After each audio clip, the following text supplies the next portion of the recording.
Good day. Today is March 14th.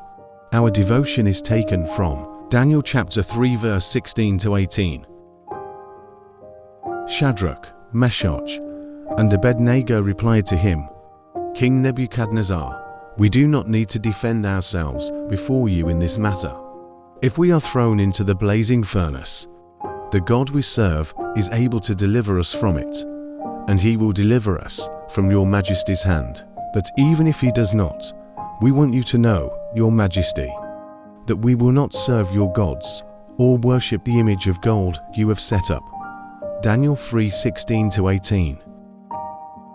Response to the fire. The story of Shadrach, Meshach, and Abednego gives us a fantastic look how to respond to persecution and the different fires in our lives in today's passage. These three men were about to be burned in a literal fire. They express unwavering faith in God to deliver them. And it is true that he can deliver his people from trials. Notice, though, how the last sentence begins. If he does not, Shadrach, Meshach, and Abednego make clear that they will trust and obey God, even if they die in the blazing furnace. Sometimes, God will deliver us from trials the way we want him to. Other times, he will choose another path. Bible study leader and speaker Beth Moore explains it this way. When faced with trials, God will always deliver us in one of three ways.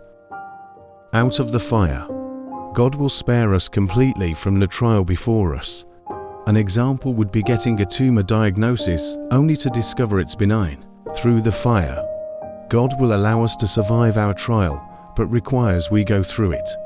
Example, being delivered from a bad financial situation only after filing bankruptcy and losing your home. By the fire, God uses the fire, which can be any fatal experience, to bring us home.